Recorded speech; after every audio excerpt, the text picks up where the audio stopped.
The shoulder support that I have is the micro shoulder support by Red Rock, and it's fantastic. I really like it. My old shoulder support, it came back to about right here, and even though I had the battery pack on it, when I was holding the rig out, it was really, really heavy, and I was never happy with it. I could only shoot for about 10-15 minutes, and then I was exhausted, and I could barely hold my hands up, and then I had to have that brace on it. With the new shoulder support I have here from Red Rock, I can actually, because there's a tripod mounting plate built right into it, I can move the shoulder forward and it balances it. It's still a little front heavy, but it's so much light. Even though this rig is physically larger and heavier than my old rig, for me to shoot with it, it's a lot lighter and it's a lot more comfortable. It also has a monitor attachment right on the front here, so I can take, this is a Noga arm that I'm using across the top. I can take that, remove the Noga arm, and then attach the monitor right in the front for quick to go. Like I said, check out my blog for more pictures of me using the different configurations with the entire rig here. The battery pack, I used to have an Energizer Energy to Go. This is a Techion battery pack. They're used a lot for laptop batteries. This is only running, because I don't need a VGA to component converter, this is only running power for the monitor. And it's really great. It's a really fantastic battery. It's quick, it's very small, lightweight. It's got changeable voltages, so if I wanted to use it for something else, I could do that. And I do recommend the Techion. It's really fantastic.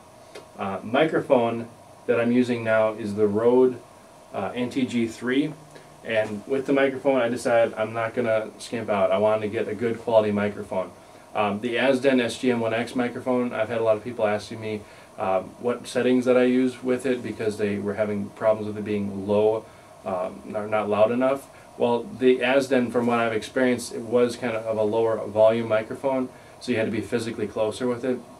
The Rode is fantastic. You can get the NTG1 or the NTG2, but when you step up to the NTG3, it's like night and day.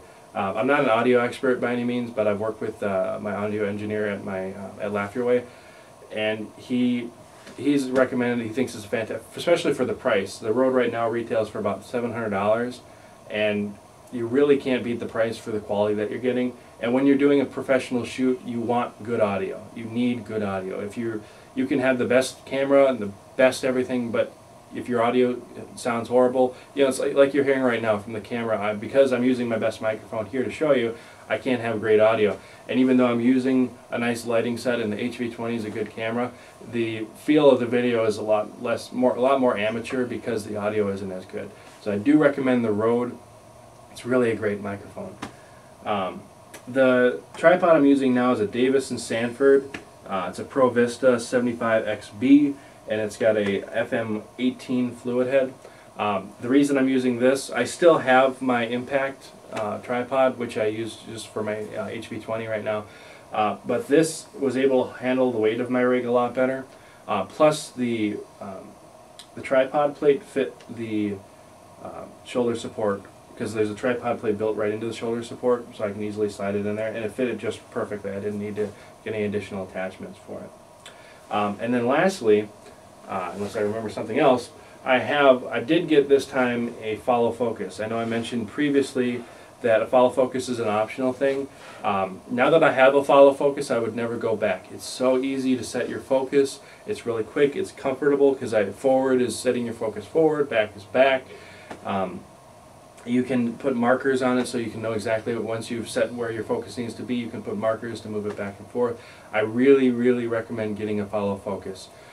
This is a Sin City follow focus. It's not necessarily the best one out there, but the difference between having one and not having one is noticeable, and I'm happy with it. Plus, you can get a whip like I have right here, and you attach this to the follow focus, and then you can have a focus puller. You can have somebody that can pull the focus.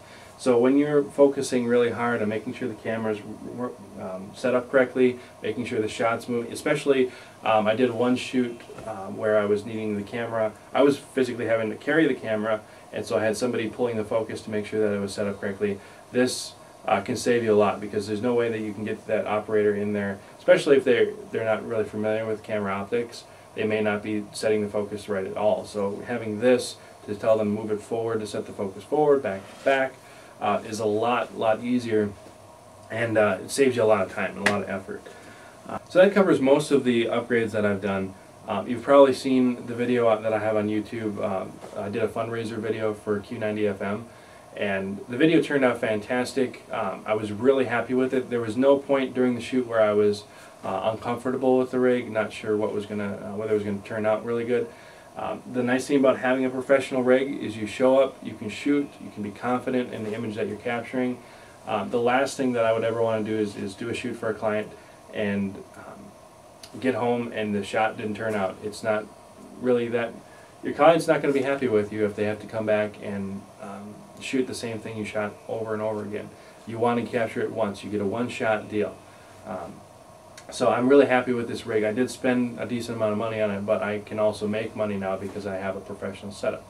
The last thing I will mention, I've said it before, a lighting kit is important. I've mentioned like a lighting kit that I assembled, but now that I'm doing professional stuff, I decided that I want to actually get maybe not the best lighting kit out there, but I need a lighting kit. I'm using right now the Britec lighting kit, and they're not the best. I mean, there are much better lighting kits. There's RA lighting kits, and there's a lot of them. But the nice thing about the Britec, it wasn't terribly expensive. For a full kit, I've got 3 600s, a 300, and a 200. And with that, the lighting setup it's bright enough. I can do most shoots. I can easily take it with me. It's nice and small and compact, and I don't have to worry too much about the lighting kit. If you want to spend the more money, definitely worth it. But Britec lights, even though they're not the best out there, they've worked pretty well for me, and they're not too expensive. So you remember I've said before, you want to have good optics, good camera, you need to have good sound, and you have to get good lighting, and that's how you can get a professional shoot. Well, that's it for today's episode. Make sure you check out our blog. I'm going to have a lot more information. I can post a lot more links, a lot more details of stuff that I do on the blog. That's nextwaveg.blogspot.com. And please leave comments on the blog. I love to hear from you guys. I love to find out what you guys are thinking. And also check out our fan page for Creative Edge Productions and our main website. Let me know what you're thinking. Subscribe, leave feedback. Just let me know what you guys are thinking. I really love the community that's been developing. We've got a great fan base that's been developing.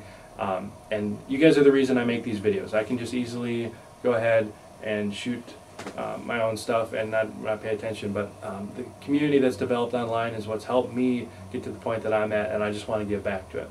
So thanks for tuning in, and have a great day.